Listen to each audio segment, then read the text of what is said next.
जम्मू कश्मीर को रियासत का दर्जा वापस दिलाने की जो मुहिम है उसमें तेजी आई है और इसी बीच कांग्रेस ने पहले श्रीनगर फिर जम्मू और दिल्ली में प्रोटेस्ट मार्च किया और उसके बाद अब उन्होंने फैसला किया है कि वो 9 तारीख से लेकर 21 तारीख तक जम्मू कश्मीर के हर जगह पे भूख हड़ताल करेंगे। लेकिन इसी बीच नेशनल कॉन्फ्रेंस ने कहा है कि वो पार्लियामेंट सेशन जो अभी चल रहा है उसका इंतजार करेगी, उसके खत्म होने तक कोई भी कदम ऐसा नहीं उठाएगी जिससे कोई गलत मैसेज जाए। उनको ये यकीन है, उमर अब्दुल्ला ये कह रहे हैं कि जो पार्लियामेंट सेशन चल रहा है उसमें उनको यकीन है कि इस स्टेटहुड के रेस्टोरेशन पर कोई ना कोई बिल आएगा और उसका दर्जा वापस होगा। बहुत बड़ी सियासत चल रही है इस वक्त और नेशनल कॉन्फ्रेंस कांग्रेस एक पेज पर नहीं दिख रहे हैं। लेकिन बीजेपी क्या सोच रही है और जो कांग्रेस ने ये भूख हड़ताल करने का फैसला किया है, 9 तारीख से शुरू करने का फैसला, तो उस पर बीजेपी क्या समझ रहे हैं। मेरे साथ इस पर बात करने के लिए leader of opposition Jammu and Kashmir assembly और general secretary BJP Sunil Sharma.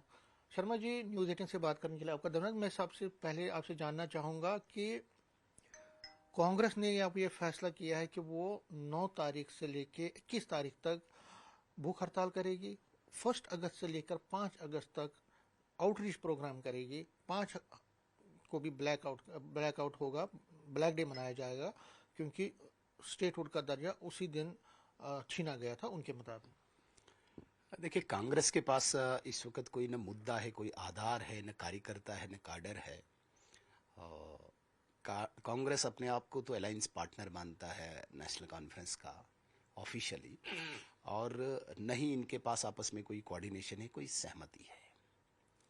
और जो लक्ष्य रहित पथ से भटकी हुई पार्टी, स्टेटहुड में अपना जीवन दान ढूंढ रही है पार्टी, मुझे लगता है कि ये उनकी गलतफहमी है, उनकी भूल है। स्टेटहुड में उनको दोबारा कोई जीवित नहीं करेगा। स्टेटहुड जो जम्मू कश्मीर को मिलना है वो मिलेगा। वो कांग्रेस के कहने पे या कांग्रेस के छिटपिटाने पे या कांग्रेस के अपने जीवनदान ढूंढने में नहीं मिलेगा।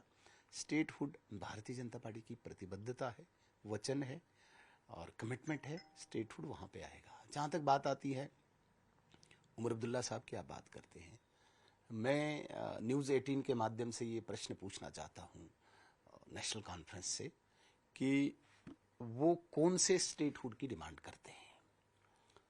क्योंकि वो अक्सर कहते हैं कि जो तथाकथित शिनाख्त की वो बात करते हैं, पहचान की वो बात करते हैं कि हमें वो पहचान दीजिए। तो क्या विदाउट 370 स्टेटहुड वो ढूंढते हैं, या वो जो सो कॉल्ड शिनाख्त 370 वाली स्टेटहुड की डिमांड करते हैं? क्या वो विदाउट 13 जुलाई वाली स्टेटहुड ढूंढते हैं, या विद 13 जुलाई जिसे तथाकथित योम शोधा वो मनाते हैं उस स्टेटहुड की डिमांड करते हैं? ये बात उमर अब्दुल्ला साहब को स्पष्ट करनी पड़ेगी, कौन सी स्टेटहुड। अगर वो 370 वाली स्टेटहुड की डिमांड करते हैं, अगर वो 13 जुलाई वाली जिसमें महाराजा हरि सिंह के विरुद्ध विद्रोहियों को इन्होंने शहीद का दर्जा दिया था, उस स्टेटहुड की डिमांड करते हैं, तो ये भूल जाएं कि वो स्टेट कभी आएगी। अगर वो नॉर्मल स्टेट की बात करते हैं तो फिर वो हमारे पेज पे ही है, we are on the same page.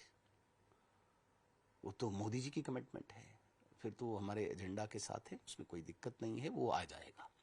लेकिन ये बात स्पष्ट करनी पड़ेगी उन्हें। दो किश्तियों पे सवार होके लोगों को गुमराह नहीं किया जा सकता है।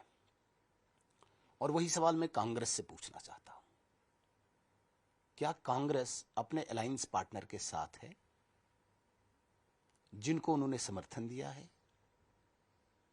और आपने देखा होगा कि जब पहला ही रेजोल्यूशन लाया था नेशनल कॉन्फ्रेंस ने, उसमें भी कांग्रेस दो हिस्सों में बंटी थी। इनका प्रदेश अध्यक्ष एक स्टेटमेंट दे रहा था, इनका राष्ट्रीय अध्यक्ष दूसरा स्टेटमेंट दे रहा था। जिस स्पेशल स्टेटस का नामो निशान कहीं भारतीय कॉन्स्टिट्यूशन में नहीं है, संविधान में नहीं है, उसको लेके इनके दो विचार थे जब इनने रेजोल्यूशन यहां पे लाया था। तो मेरे कहने का स्पष्ट तात्पर्य है कि अलायंस पार्टनर आपस में पहले क्लियर करे कि वो अलायंस में है। अगर अलायंस में है तो जिस स्टेटहुड की डिमांड उमर अब्दुल्ला साहब करते हैं, क्या वही डिमांड कांग्रेस की भी है? क्योंकि अक्सर नेशनल कॉन्फ्रेंस का चाहे प्रवक्ता हो इनका, चाहे कार्यकर्ता हो इनका, चाहे कोई नेता हो या कॉन्स्टिट्यूशनल पोजीशन पे बैठे इनके मिनिस्टर हो, चीफ मिनिस्टर हो, ये अक्सर कहते हैं कि हमें खोई हुई शनाख्त चाहिए, यही कहते हैं ना। तो इस प्रकार की स्टेटहुड, भारतीय जनता पार्टी इस स्टेटहुड को रिजेक्ट करती है, जिस स्टेटहुड में ये 370 ढूंढते हैं, जिस स्टेटहुड में ये 13 जुलाई जैसे इस प्रकार का अनाप शनाप ढूंढते हैं। Bharatiya Janata party normal statehood के साथ है, जो राज्य का दर्जा मिलना है, जिसमें नरेंद्र मोदी जी की कमिटमेंट है। लेकिन आपने कहा कि स्टेटहुड 370 के बगैर मिलेगा, कमिटमेंट है प्राइम मिनिस्टर की, लेकिन नेशनल कॉन्फ्रेंस और कांग्रेस दोनों, और खासकर नेशनल कॉन्फ्रेंस भी ये कह रही है कि देखिए साहब, बहुत टाइम से यही चीज़ें बोली जा रही है कि अप्रोप्रिएट टाइम आएगा। तो अगर शांति आई है, अगर सब कुछ ठीक आपको लग रहा है, तो अप्रोप्रिएट टाइम तो यही है। एक इलेक्टेड गवर्नमेंट यहाँ फंक्शन कर रही है, उसको ड्यूअल पावर सिस्टम में वो काम नहीं कर पा रहे, आप क्यों नहीं दे पा रहे? देखिए, अगर नेशनल कॉन्फ्रेंस ये सवाल पूछती है कि अप्रोप्रिएट टाइम के लिए स्टेटहुड कौन सा है, तो नेशनल कॉन्फ्रेंस से हम ये सवाल पूछते हैं कि भाई उन्होंने भी जो कमिटमेंट की है वो भी पहले पूरी करें। वो भारत सरकार पे जो प्रश्न चिन्ह उठाते हैं, उन्होंने जो कमिटमेंट्स की थी, उन्होंने कहा था कि हर साल हम 1 लाख नौकरियां देंगे, यही कहा था, 5 लाख नौकरियां लाएंगे। 1 साल बीत गया तो उनकी वो कमिटमेंट कहाँ चली गई कि 1 लाख नौकरियां अभी तक देनी थी। उन्होंने कहा था 10 किलो राशन देंगे, वो भी नहीं दिया। उन्होंने कहा था 12 सिलेंडर देंगे, वो भी नहीं। जब वो खुद कोई कमिटमेंट नहीं निभा पा रहे हैं, तो वो किसी पे क्या सवाल उठा सकते हैं। दूसरी बात मैं स्पष्ट करना चाहूंगा, एक नेशनल कॉन्फ्रेंस वो डिसाइड करेगी, वो कहेगी कि भाई स्टेटहुड कब देना चाहिए। भारत सरकार में इतने थिंक टैंक बैठे हैं, बड़े थिंकर्स बैठे हैं, विचारक बैठे हैं, सिक्योरिटी स्ट्रेटजिस्ट बैठे हैं, वो डिसाइड करेंगे। अब नेशनल कॉन्फ्रेंस का कोई प्रवक्ता खड़ा होकर कहीं बोलेगा भाई स्टेटहुड दीजिए, this is the appropriate time, वो कौन होते हैं कहने वाले? हाँ, स्टेटहुड आएगा, 370 रहित आएगा, 13 जुलाई के बगैर आएगा। लेकिन जिस 13 जुलाई को लेके, जिस 370 को लेके स्टेटहुड वो ढूंढ रहे हैं, और वो अप्रोप्रिएट टाइम खुद ही बोलते हैं कि हम डिसाइड करने वाले हैं, तो उनकी डायरेक्शन पे कोई चलने वाला तो नहीं है। एक चीज इसमें इंटरेस्टिंग दिख रही है कि कांग्रेस और नेशनल कॉन्फ्रेंस अलग पार्टीज हैं। कांग्रेस ने प्रोटेस्ट किया दिल्ली में, जम्मू में और श्रीनगर में, नेशनल कॉन्फ्रेंस कहीं नहीं थी। अब कल जब हमने उमर अब्दुल्ला से ये पूछा कि क्या आप वो जो भूख हड़ताल 9 तारीख से शुरू कर रही है कांग्रेस, तो उन्होंने कहा कि नहीं, मैं वेट कर रहा हूँ पार्लियामेंट का। तो उनको पूरा आश्वासन, एक उम्मीद है कि जो ऑनगोइंग पार्लियामेंट है इसमें कुछ ना कुछ इस बारे में कुछ ना कुछ पेशरफ्त होगी, कोई ना कोई बिल पेश। आपको लगता है कि आपके जो अपने इनपुट्स हैं वो क्या कह रहे हैं? नहीं, मेरे इनपुट में तो ऐसा कुछ नहीं है। भारत का जो संसद है वो मेरे कहने से या मुझे सूचना देने से नहीं चलता है। संसद देश का बहुत बड़ा मंदिर है जहाँ पे वो डिसीजन होते हैं, और मैं जिस पोजीशन पे हूँ, मुझे थोड़ी ऑन बोर्ड लिया जाएगा कि संसद में क्या करना है, मेरे नॉलेज में नहीं है, मुझे ऐसी कोई सूचना नहीं है। लेकिन आपको क्या लगता है कि वो भरोसा दे रहे हैं और कह रहे हैं कि पार्लियामेंट सेशन के बाद देख सकते हैं, पार्लियामेंट सेशन के बाद उनके जो लोग वो भी ये भी कह रहे हैं कि हम कोर्ट भी जा सकते हैं? तो चाहे ना, किसने किसको रोका है? कोर्ट वो पहले भी गए थे 370 को लेके, कोर्ट में तो हर मामला जाता है, कोर्ट में तो राम मंदिर का मामला भी था, इनको भी कोई किसी ने रोका थोड़ी है, जाए ना। लेकिन ये स्पष्ट करें, नेशनल कॉन्फ्रेंस से स्पष्ट करें वो किस स्टेटहुड की डिमांड करते हैं। कृपया करके ये प्रश्न जरूर पूछे, कौन सा स्टेटहुड ढूंढते हैं? क्या वो वही स्टेटहुड जो वो राग लापते हैं, शनाख्त वाला, 370 वाला, 13 जुलाई वाला, या उसके बगैर वो ढूंढते हैं, उससे हटके स्टेटहुड ढूंढते हैं? ये स्पष्ट कर दें। अगर वो नॉर्मल स्टेट ढूंढते हैं, we are on the same page.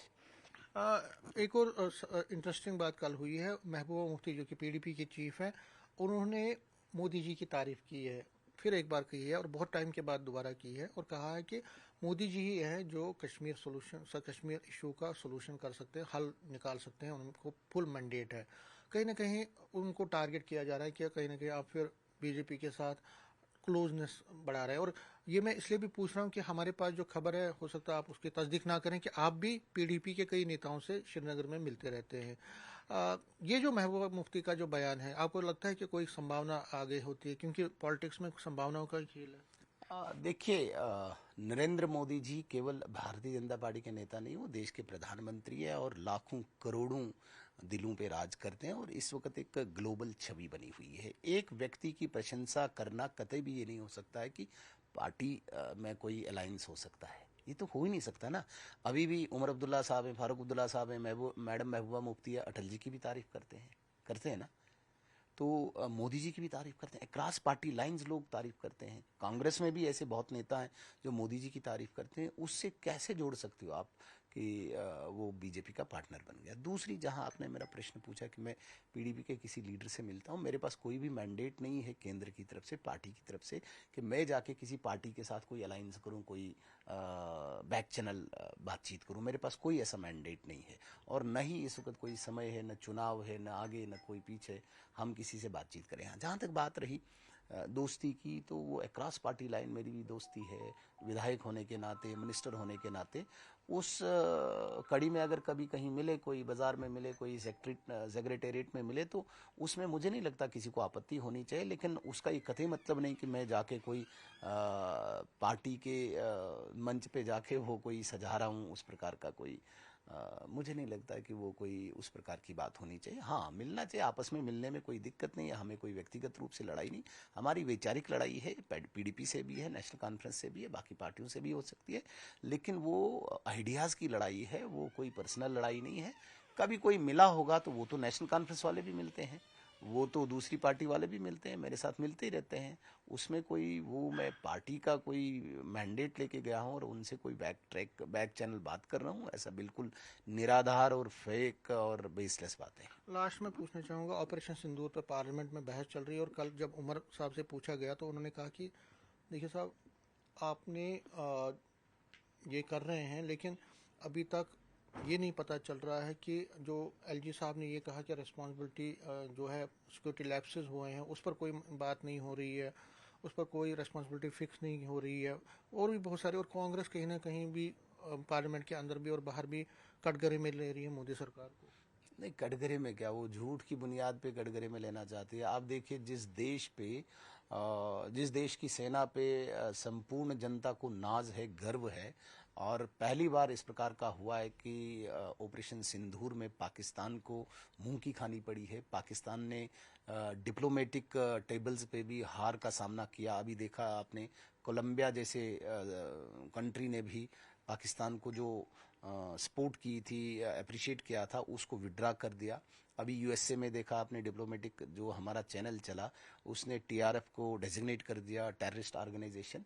तो हर फ्रंट पे भारत और भारतीय सेना की जीत हुई है, और बड़ा तज्जुब लग रहा है कि विदेशों के ये एम्बेसडर्स बन के ऑपरेशन सिंदूर पे क्वेश्चन मार्क खड़ा करते हैं। बहुत बड़ी मतलब गंभीरता है इस देश के लिए।